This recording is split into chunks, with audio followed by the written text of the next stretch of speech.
Pagkatapos ng 35 taon ng buhay, karamihan sa mga tao ay nabubuhay na tila nakakulong hindi sa isang selang gawa sa bakal, kundi sa kulungan ng sarili nilang isipan.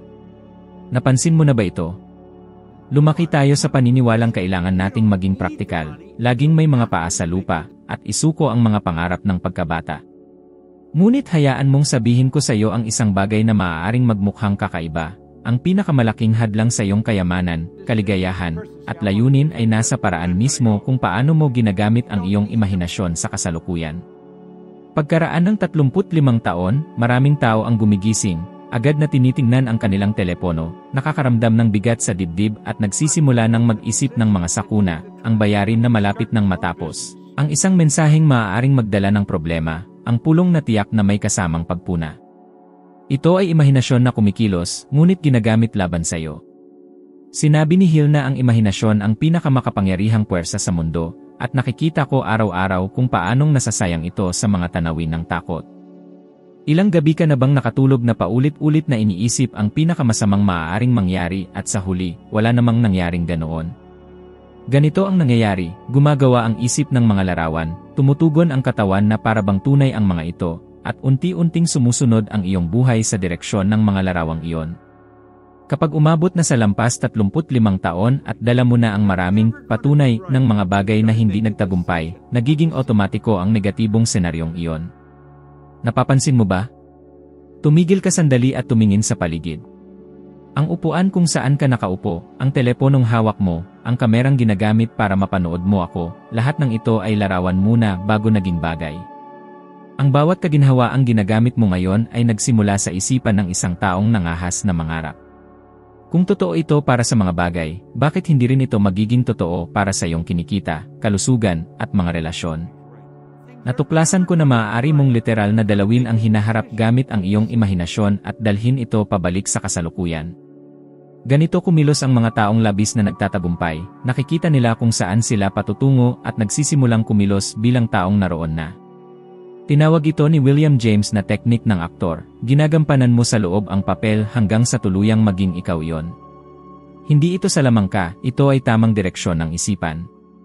Noong bata pa tayo, hanggang 4 o 5 ang edad, nabubuhay tayo rito buong araw.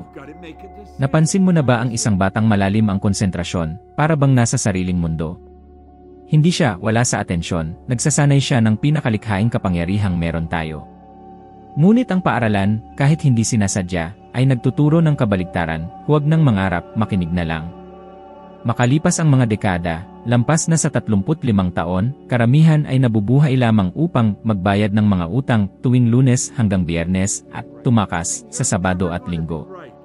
Hindi kakulangan ng talino ang problema, nakalimutan lang na bukod sa paningin, pandinig, pangamoy, panlasa, at pandama, mayroon tayong mas mataas na kakayahan, persepsyon, kalooban, alaala, intuisyon, pangangatwiran at imahinasyon. Sa mga kasangkapang ito, maaari mong isulat muli ang iyong sariling senaryo. Naranasan ko rin ang kabilang panig nito. Noong nasa bumbero ako sa Toronto, may mga araw na paulit-ulit na tumatakbo sa aking isip ang parehong pelikula, mga bayaring atrasado, kakaunting pera, mga 10 piso sa pitaka, at kawalan ng direksyon. Maliit ang pakiramdam ko sa sarili. Ngunit nang mahawakan ko ang isang aklat at pumasok ang isang bagong ideya, ang unang nagbago ay hindi ang laman ng aking sahod, nagbago ang mga larawang inuulit ko. Pinalitan ko ang eksena ng kakulangan ng isang malinaw na tanawin ng kasaganaan, nakita ko ang negosyo na umaandar, mga kliyenteng dumarating, mga tseking inilalagak sa bangko. Pinanatili ko ang larawang iyon hanggang sa tinulak nito ang aking mga kilos. At dumating na ang aksyon. Hindi dahil ako'y sinuwerte, kundi dahil ang isipan na nakatuon sa isang bisyon ay nagsimulang maghanap ng mga pintong dati nang naroon ngunit hindi ko nakikita.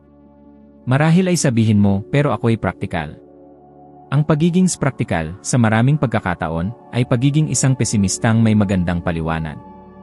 May tawag dito ang agham ng pag-ugali, pagkiling sa negatibo. Kung walang pagsasanay, mas binibigyang bigat ng isip ang mga banta kaysa sa mga pagkakataon ng paglaya. Paglampas ng 35 taon, dala ng mas maraming responsibilidad at bayarin, nagmumukhang karunungan ang pagkiling na ito at nagiging bilangguan. Nais mo ba ng mabilis na pagsusulit?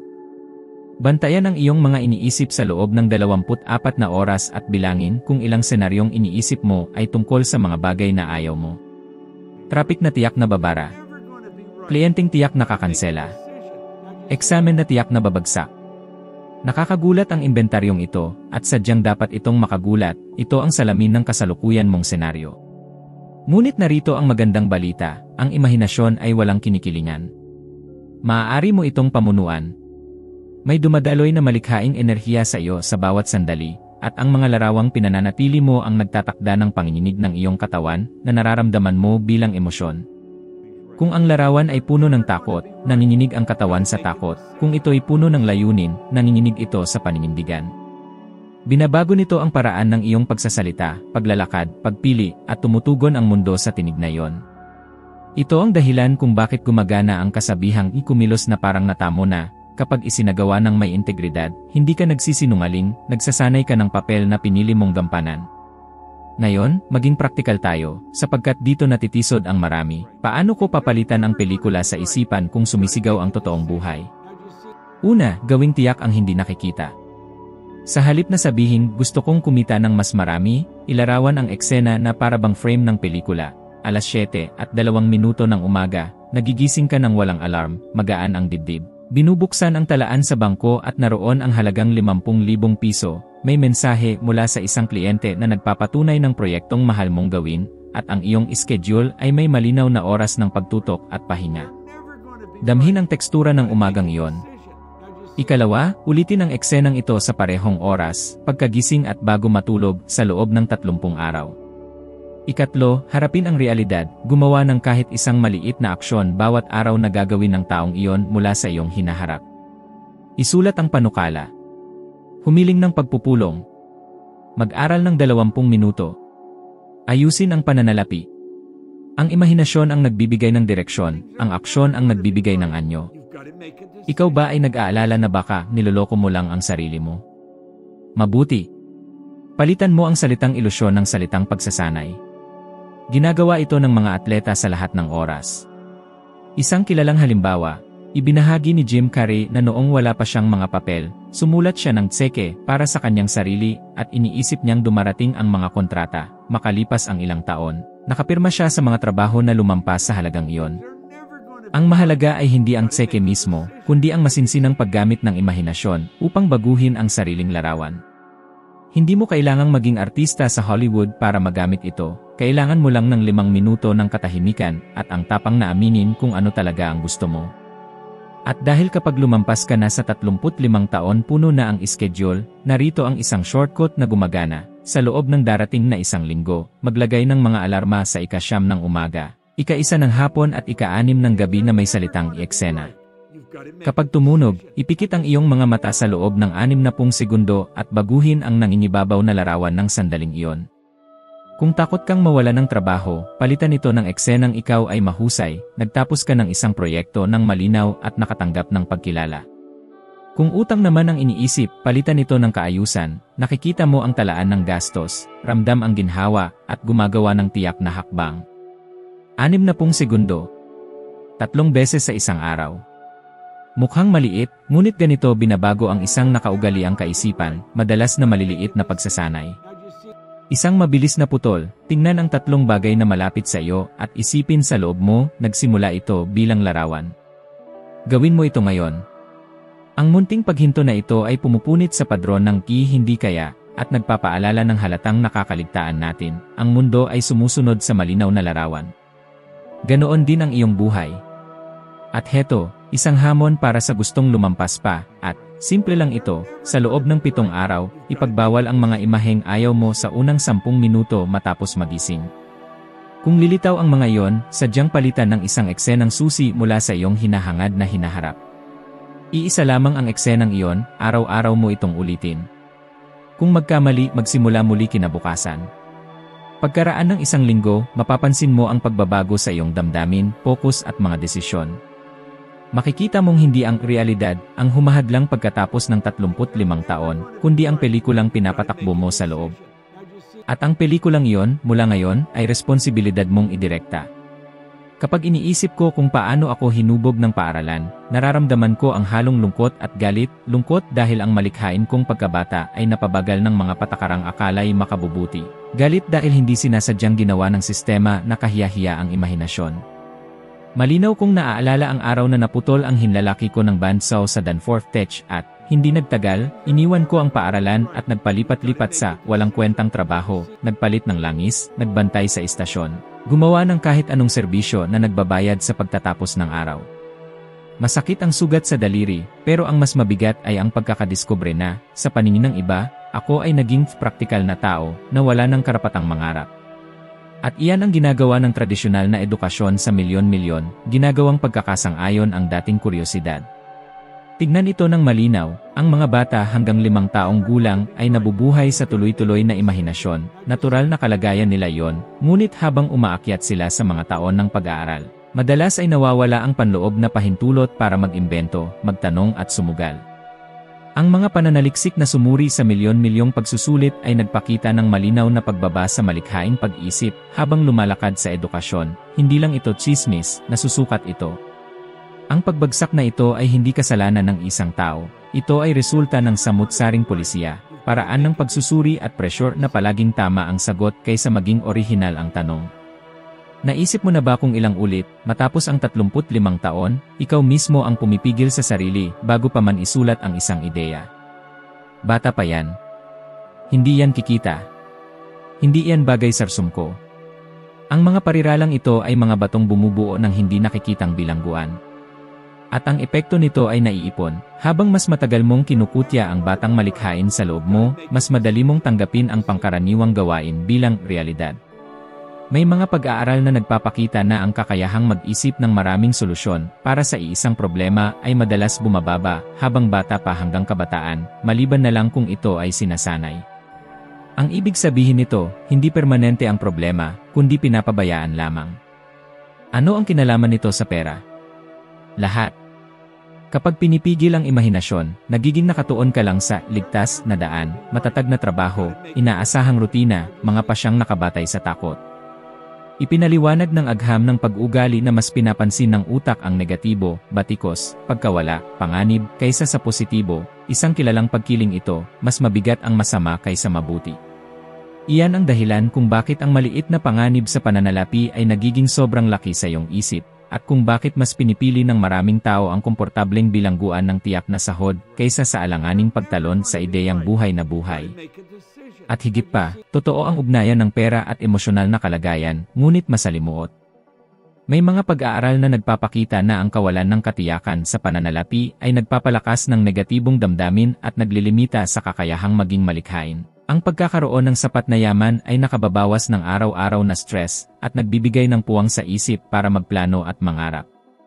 Ibig sabihin, kapag pinipigilan mo ang iyong imahinasyon dahil sa takot mawalan ng pera, madalas mong nililikha ang mismong problemang kinatatakutan mo. Mas kaunting pagkamalikhain, mas kaunting inobasyon, mas kaunting opsyon sa kita, mas malalang emosyonal na kawalan ng kapanatagan. Isang mabisyo na siklo na kailangang putulin ng may intensyon. At hindi ito basta teorya lamang. Nakita ko ito sa mga taong lumampas na sa 35 taon at tila tinanggap na ang ideya na hindi na dapat sumubok. Nakita ko rin ito sa malalaking kumpanya na nawala ang kanilang kinabukasan dahil tinanggihan nilang isipin ang ibang posibilidad, mga kumpanyang nauna at may kaalaman at yaman. Ngunit natalo ng mga naglakas loob mag-imagine ng bagong daan at kumilos. Halimbawa, ang Kodak ay may hawak ng teknolohiyang digital, ngunit nanatiling nakakulong sa lumang modelo. Ang kakulangan nila sa kakayahang isiping muli ang mundo ng litrato sa tamang oras ay nagdulot ng napakalaking kapinsalaan. Ang ganitong pattern ay paulit-ulit sa maraming kwento ng negosyo. Kapag ang imahinasyon ay ibinaba sa antas ng laruan ng bata, ang bunga nito ay tunay na pagkalugi at pagbagsak. Ano ang dapat gawin? Una, aminin na madalas ang tinatawag na realismo ng matatanda ay isang palusot lamang para sa takot. Inamin ko ito sa sarili ko matapos masugatan ang hinlalaki ko. Pwede ko sanang tanggapin na ganito na lang talaga, ngunit pinili kong muling buksan ang paggawaan ng aking imahinasyon. Kung nais mong makalaya sa bilangguan, kailangan mo ng malinaw na ehersisyo na muling bubuo, hakbang-hakbang, ng kapangyarihang malikhaing unti-unting pinahina ng paaralan at ng buhay. Hindi ito mahiwagang teknik, mga praktikal na pagsasanay lamang. Narito ang ilan sa mga ginamit ko sa mga estudyante at karaniwang tao, at napatunayang kayang gawing gawain ang dating pagdududa. Maglaan ng 15 minuto bawat araw para sa seryosong paglalaro. Hindi ito tungkol sa pagplaplano ng negosyo, ito ay paglalaro ng mga ideya ng walang takot o paghusga. Pumili ng isang pangkaraniwang bagay at mag-isip ng 10 imposibleng gamit nito. Gawin ito ng 21 araw. Nawawala ang hiya kapag paulit-ulit na ginagawa. Bawasan ang sobrang realismo gamit ang maliliit na eksperimento. Sa halip na sabihin, iiwan ko ang trabaho ko, subukan muna ang magbebenta ako ng isang klase, isang ebook, o isang serbisyo sa loob ng 4 na linggo. Ang maliliit na pagsubok ay nagpapaliit ng takot at nagdadala ng totoong resulta, at ang imahinasyon ay muling nagigising kapag may mabilis na balik na puna. Baguhin ang paraan ng pakikipag-usap sa sarili. Palitan ang hindi ko kaya ng paano ko kaya magagawa. Ipalit sa tanong na, ligtas ba ito? Ang ano ang magiging hitsura nito bilang pinakapayak na produktong maipapakita. Binabago ng wika ang focus ng utak, at ang focus ay nagbibigay buhay sa mga larawan sa isipan. Muling gawin ang gawain ng mga bata, ang pagkukwento. Isipin mo ang isang perpektong araw makalipas ang 5 taon at ilarawan ito ng detalyado, nasaan ka, anong tunog ang naririnig, anong amoy ang nasa paligid, sino ang kasama mo. Gawin ito pagkagising o bago matulog. Ang paulit-ulit na pagsasanay ay lumilikha ng paniniwala. Gumawa ng isang key portfolio ng mga pagtatangka. Isulat ang 3 ideya bawat linggo at isagawa ang pinakamaliit na bahagi ng mga yon. Itala ang mga natutunan. Hindi mahalaga ang porsyento ng tagumpay, ang mahalaga ay ang tuloy-tuloy na pag-uusap ng imahinasyon at realidad. Kung iniisip mong hindi na ito praktikal matapos ang 35 taon, tandaan mo na ang malalaking pagbabago sa labas ay nagsisimula muna sa loob. Hindi ko sinasabing madali ito, noong una kong pinayagan ang sarili kong mangarap, nakaramdam ako ng takot, tawa at hiya, iba't ibang emosyon sa iba't ibang sandali. Ngunit ang tunay na pagkakaiba sa pagitan ng taong kumukupas at ng taong namumulaklak ay ang kagustuhang gamitin ang imahinasyon bilang kasangkapan sa pagpapasya, hindi bilang libangan lamang. Ngayon, narito ang isang maliit na hamon na nagsisilbing kontrata sa sarili. Sa loob ng 7 araw, tuwing may ideyang malikhaing sumulpot, isulat ito bago mo husgahan. Kahit gaano pa ito kaabsurdo. Sa pagtatapos ng linggo, piliin ang pinakakakaibang ideya at gawin itong maliit na eksperimento sa loob ng 3 araw. Sukatin, ayusin at matuto. Kung walang mangyari sa loob ng 10 araw, bumalik sa guhit at ulitin muli. Mukhang simple ito at, simple nga, ngunit ang payak na hakbang ay muling bumubuo ng bagong gawi. Sa huli, huwag mo akong unawain ng mali, hindi ko hinihiling na maging iresponsableng mangangarap ka. Ang hinihiling ko ay bawiin mong muli ang kalayaang pang-isip na sinusubukang ipagpalit ng buhay adulto para sa tinatawag na seguridad. Kapag ang mga bata ay nag-imagine, hindi nila iniisip ang kita, ang iniisip nila ay posibilidad. Tayo, na lampas na sa 35 taon, ay nangangailangan din ng parehong lisensya, ngunit may kasamang aksyon, disiplina, at tamang paghatol. Pansinin, ang pagiging malikhain ay hindi luho, ito ay makina ng ating patuloy na pag-iral sa isang mundong nagbabago ng mas mabilis kaysa dati. Kung itinuro sa iyo ng paaralan ang sumunod ng walang tanong, ngayon naman turuan ang sarili mong mag-imagine, magsubok, at muling bumuo ng mga pagpipilian. Gawin mo ito at makikita mong ang bilangguan ay gawa lamang sa mga ideyang tinanggap mo, hindi sa totoong tanikala. Paglampas ng 35 taon, ang pinakamatinding takot na pumipigil sa mga tao ay ang pakiramdam na huli na ang lahat. Huli na para magpalit ng karera, huli na para magbukas ng negosyo, huli na para matutong muli ng bagong kasanayan, huli na para makamit ang buhay na tunay nilang ninanais. Ang kaisipang ito ay tuso, parang makatotohanan, ngunit sa katunayan isa ito sa pinakamalaking ilusyon na umiiral. Hindi edad ang totoong pumipigil, kundi ang imaheng dala mo tungkol sa iyong sarili. Ang larawan ng sarili na hinubog mo sa paglipas ng mga taon ang nagtatakda ng hangganan ng iyong paniniwala sa kung ano ang posible. Kapag may nagsabing, hindi ko kaya, wala ng oras, lumampas na ang tamang sandali, ang tunay na nangyayari ay hindi na niya nakikita ang iba pang bagay maliban sa larawang tinanggap niyang totoo. Ilang ulit mo na bang nahuli ang sarili mong nagsasabi, kung nagsimula lang ako 10 taon na ang nakalipas, mas maganda na sana ang kalagayan ko ngayon. Isa ito sa mga pinakakaraniwang patibong, sapagkat nagbubunga ito ng panghihinayang, ngunit kasabay din nitong pinapalakas ang dahilan upang huwag kumilos ngayon. Ipinapakita ng mga pag-aaral na ang pakiramdam ng pagiging masyadong matanda na ay higit na bunga ng kaisipan kaysa sa pisikal na katawan. Itinuturo ng mga pananaliksik ng pamantasan ng Stanford tungkol sa haba ng buhay at pananaw na ang tunay na salik para muling likhain ang sarili ay hindi ang bilang ng taon ng buhay, kundi ang paniniwala kung ano ang kahulugan ng edad. Kapag naniniwala ang isang tao na ang pagtanda ay katumbas ng paghina, natural na mas nararanasan niya ang pisikal at emosyonal na mga limitasyon. Ngunit yaong tumitingin sa edad bilang panahon ng bagong mga pagkakataon ay kabaligtaran, sila ay may masiglang lakas, mas malaking sigla, at madalas ay mas mahaba pa ang buhay. Kapag ikaw ay may 35, 45, 55 o 65 na taon, mayroon ka pa ring oras upang lumikha ng panibagong yugto.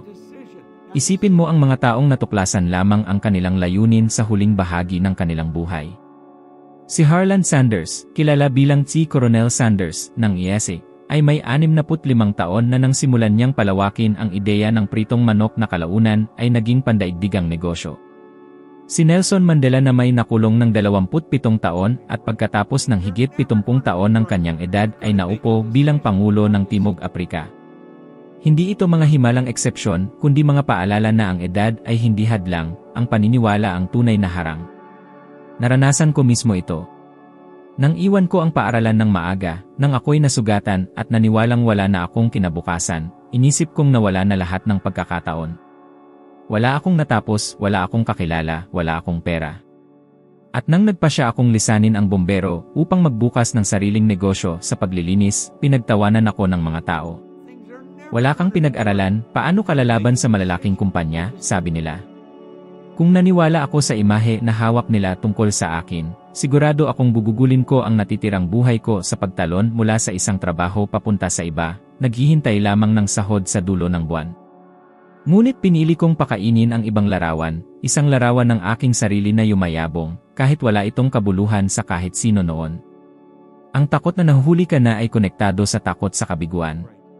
Kapag pinagsama mo ang dalawa, perpektong pamamanhid ang nalilikha. Hindi ka kikilos dahil iniisip mong hindi magtatagumpay, at hindi ka naniniwalang magtatagumpay dahil iniisip mong huli na ang lahat.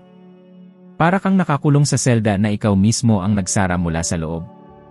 Maraming tao, matapos ang 35 taon ng buhay, ay nagsisimulang mamuhay ng parang nakaprograma lamang, at dito mismo nagsisimulang dumulas ang buhay sa kanilang mga kamay. Napansin mo ba kung paanong tila pare-pareho na lang ang mga araw? Gigising, magtatrabaho, magbabayad ng mga bayarin, matutulog. At biglang lilipas ang isang taon, wala namang nagbago. Ang bilangguan ay hindi nasa labas, nasa loob ito. Ipinakita na ng agham na ang iniisip ay humuhubog sa katawan. Pinatutunayan ng mga pag-aaral sa positibong sikolohiya na ang mga taong naniniwala sa posibilidad ay may mas maraming enerhiya, mas malakas ang motibasyon, at mas maganda ang kalusugan. Kapag napuno ang isip ng mga larawang walang kakayahan, ang katawan ay sumasagot ng pagkapagod, kawalan ng gana, at minsan pati mga sintomas na pisikal. Hindi katakatakang napakaraming tao, matapos ang 35 taon, ang nag-uulat ng tuloy-tuloy na stress, paulit-ulit na pagod, at kawalan ng saya. Hindi lang ito biyolohiya, kundi resulta ng paraan ng pagtingin nila sa kanilang sarili. Ngayon, isipin mo, kung kaya ng iyong isipan na lumikha ng mga limitasyong totoong nararamdaman, hindi ba't kaya rin itong lumikha ng kalayaan? Kung ang sariling larawan ay isa lamang guhit sa isipan, maaari mo itong iguhit muli. Siyempre, kailangan ito ng pagsasanay. Kung nasanay ka na makita ang iyong sarili na maliit, kaya mo ring sanayin ang sarili na makita ka bilang malaki. Dito pumapasok ang malikhaing imahinasyon. Sa halip na araw-araw inuulit ang mga tagpo ng kabiguan at kakulangan, dapat kang magsimulang bumuo ng ibang mga eksena, mga larawang bago na siyang hahawak sa iyong pananaw. Isang makapangyarihang ehersisyo ay ito, araw-araw, sa loob ng 10 minuto, isalarawan ang iyong sarili na namumuhay ng buhay na tunay mong ninanais. Hindi bilang panaginip na malayo pa, kundi bilang kasalukuyang realidad. Damhin ang mga emosyon, ang mga detalye, ang kapaligiran. Ano ang nakikita mo? Ano ang naririnig mo? Ano ang nahahawakan mo? Ano ang naamoy mo? Habang mas totoo ang eksena, mas malalim itong umuugat sa iyong kaisipan. Ang simpleng pagsasanay na ito ay may kapangyarihang baguhin ang larawan ng sarili. At kapag ang larawan ng sarili ay nagbago, ang buong buhay ay nagsisimulang sumunod sa bagong pagkakakilanlan. Kaya't sinasabi ko, hindi mahalaga kung ikaw ay may 35, 45 o 65 taon. Ang tanging oras na talagang mahalaga ay ang ngayon. At kung gagamitin mo ang ngayon upang lumikha ng bagong mga larawan, bagong kaisipan, at bagong kilos, magiging malaya ka mula sa pinakamalaking bilangguan, ang ideya na huli na para sa iyo. Ang pagkakaiba ng mga nagtatagumpay at ng mga nananatiling nakakulong ay hindi swerte, hindi talento, at hindi rin panlabas na kalagayan, ito ay pagpapatuloy. Ang mga nagwawagi ay pinananatiling apoy ang imahinasyon na para bang ito ay kalamnan na dapat sanayin, samantalang ang mga nakakulong ay tinitingnan ito na parang laruan ng bata na itinatabi kapag ang buhay ay nagiging seryoso. Maaaring pareho kayo ng ideya ng ibang tao, pareho kayo ng akses sa impormasyon, pareho pa kayo ng mga kakilala, at gayon paman, walang nangyayari, dahil ang larawang pinapakain mo araw-araw ay maliit, salat, at kontento na lang. Bakit kaya ang ilan ay nakakabuo ng imperyo mula sa isang munting ningas, habang ang iba ay inilibing ang parehong ningas magpakailanman? Napansin mo bang palaging may handang dahilan, kulang sa oras, wala akong sapat na yaman, wala akong karanasan? Hindi ito tunay na dahilan, mga palusot lamang ang mga ito na nagpapatibay sa bilangguan. Isipin mo, dalawang tao ang nakatanggap ng parehong pagkakataon, ang isa'y nakakakita ng mga pintuan, ang isa nama'y nakakakita ng mga panganib. Ang kaibahan ay nagsisimula sa isipan. Ang taong nakakakita ng mga pintuan ay may malinaw na larawang hawak ng nais niyang marating, dama niya ito ng malalim. Umasta ka na parang ikaw na mismo ang taong namumuhay ng ganoong karanasan. Ang iba ay iniisip lamang ang mga problema, nagbibilang ng mga posibleng pagkatalo, at kumikilos para lang makaiwas sa sakit, at ang isip ay tumutugon dito, lumilikha ng mga resulta na tila nagpapatunay na tama ang kanyang kinatatakutan. Hindi ito mahika. Ito ay sanhi at bunga. Ang iniisip ay nagbubunga ng damdamin, ang damdamin ang humuhubog ng kilos, at ang kilos ang nagbibigay ng resulta. Payak ang prinsipyo, ngunit nakapipinsala kapag napapabayaan. Isipin mo si Steve Jobs. Hindi siya naghintay na sabihin ng merkado kung ano ang dapat umiral. Siya mismo ang naglarawan ng karanasan bago pa man maisilang ang produkto. Hindi pagsasaliksik ng merkado ang lumikha ng iPhone, kundi isang matibay at paulit-ulit na pananaw kung paano maisasama ang teknolohiya sa araw-araw na buhay ng tao. Siya ang nagtayo ng pamantayan at hinila ang buong mundo patungo rito. Ang ganitong uri ng pagkahumaling sa malinaw na larawan ang naghihiwalay sa mga tagapaglikha mula sa mga tagasunod. Kaya tanungin ang sarili, mas gugustuhin mo bang ulitin lamang ang umiiral na o iguhit ang darating pa? Sa kabilang panig, malinaw ang mga halimbawa ng pagbagsak dahil sa kakulangan ng ganitong pananaw. May mga kumpanya at pinuno na bagaman may sapat na yaman at mataas na posisyon, nawala ang lahat dahil kumapit sila sa nakaraan at tumigil sa pag-isip ng kinabukasan. Nakita nating bumagsak ang mga dating higante na may pagkakataong baguhin ang kanilang direksyon, ngunit nagbulag-bulagan sa pagbabago ng paligid at nagbayad sila ng napakamahal. Hindi lamang ito tungkol sa teknolohiya, ito ay tungkol sa paraan ng pag-isip. Kung napagkakamalan mong pagiging praktikal, ang mismong pagkukubli sa katotohanan, pumipirma ka na ng kontrata sa kawalan ng galaw. Naranasan ko ito mismo sa aking propesyon. Naalala ko ang isang seminar kung saan may isang lalaki na nasa edad 50 na, may matigas na mukha, puno ng pagdududa, at nagsabi na masyado na siyang matanda para mangarap. Sa isang pagsasanay, hiniling ko sa kanya na ilarawan ng detalyado ang isang karaniwang araw sa loob ng 3 taon mula ngayon, na para bang namumuhay na siya sa ganoong sitwasyon. Sa simula'y may halong tawa ng pagkailang, sumunod ang katahimikan, at nang magsimulang maglarawan, nanginginig ang kanyang tinig, at tila nabara ang kanyang lalamunan, may tunay na emosyon, halo ng hiya at kaginhawaan. Pagkatapos ng pagtitipon, hindi siya nagtanghal ng malawak na talumpati, bagkus, nangako lamang siya ng maliit, ngunit makabuluhang bagay, susubukan kong ialok ang serbisyong matagal ko nang iniisip. Pagkalipas ng 70 araw, ipinakita ng aking katulong ang isang mensaheng may mga larawan ng kanyang inayos na tindahan, may mga bagong customer, at kalakip ang pasasalamat na nagsasabing, akmang inisip kong huli na ang lahat. Nagkamali pala ako. Ang naging reaksyon ng taong iyon ay unay pagkagulat at pagkatapos ay isang mabuting galit, galit na bakit inantala pa niya ng ganoon katagal. Ang lakas na lumabas mula sa kanya ay tunay na nakapagpabago. Ang imahinasyon ang nagbigay sa kanya ng direksyon, ang maliliit at tuloy-tuloy na hakbang ang nagbigay ng anyo. Kung nais mong baguhin ang daloy ng iyong buhay, kailangan mong isagawa ang pagkakaibang ito. Una, panatilihin ang malinaw na larawan araw-araw, hindi para sa hungkag na pantasya, kundi bilang konkretong gabay. Ilarawan ng detalyado, sino ka, ano ang ginagawa mo tuwing umaga, paano ka kumikilos, anong uri ng pananalita ang ginagamit mo. Ikalawa, ihanay ang iyong damdamin sa larawang iyon, kung walang damdamin, kulang ang lakas nito. Ikatlo, isakatuparan ang maliliit na kilos na tanging ikaw nang hinaharap, ang makagagawa. Huwag kang maghintay ng kasakdalan, maghintay ng pagkakapareho sa iyong pananaw. Isang malaking pagkakamali ang ipaghalo ang imahinasyon at ilusyon. Ang imahinasyon na walang gawa ay nananatiling pantasya lamang. Ang imahinasyon na may pagkilos ay nagiging pagbabago. Heto ang mga hakbang na maaari mong gawin ngayon. Sa loob ng 21 araw, pumili ng isang eksena lamang, hindi 5, isa lang. Isiping isinasagawa mo ang isang mahalagang gawain na siguradong gagawin ng iyong hinaharap na sarili, tulad ng paggawa ng alok, pag-record ng video, pakikipag-usap sa posibleng kliyente. Isakatuparan ito araw-araw sa pinakamaliit na paraan. Itala ang mga resulta. Pagkaraan ng 1 linggo, ayusin, pagkalipas ng 3 linggo, bilisan. Ang pumapatay sa isang ideya ay hindi ang kakulangan sa kislap, kundi ang kakulangan sa pagsasanay. Isa pang makapangyarihang gawain, maglakas loob na lumikha ng maliliit na pagkakaiba sa iyong araw upang sirain ang otomatikong gawi, dumalo sa isang pagpupulong na may bahagyang naiibang pananamit, baguhin ang ayos ng iyong mga gawain. Tumawag bago mananghalian kahit nakaraniwan mong iniiwan iyon sa huli. Ang mga ganitong pagkabago ay lumilikha ng panibagong koneksyon sa utak, ang mga bagong koneksyon ay lumilikha ng bagong larawan. Huwag mong maliitin ang epekto ng sunod-sunod na pagbabago. Ang isang larawang paulit-ulit at disiplinadong pinapanday ay humuhubog ng bagong kilos, at ang bagong kilos ay nagbubukas ng mga pagkakataong dati wala. Kung nais mo ng ibang resulta, itigil ang pag-uulit ng parehong mga kaisipan na nagbubunga ng parehong kalabasan. Panagutan mo ang direksyon ng iyong mga larawan at ituring ang pagkamalikhain bilang isang propesyon, hindi lamang libangan. Ang mundo ay nagbibigay gantimpala sa mga taong may lakas ng loob na mag-isip at may kababaang loob na gumawa. Kaya't muli kong itatanong, magiging isa ka ba sa mga nagbaon ng kanilang mga ideya, o sisimulan mo ngayong araw ang pagsasanay ng imahinasyong lumilikha?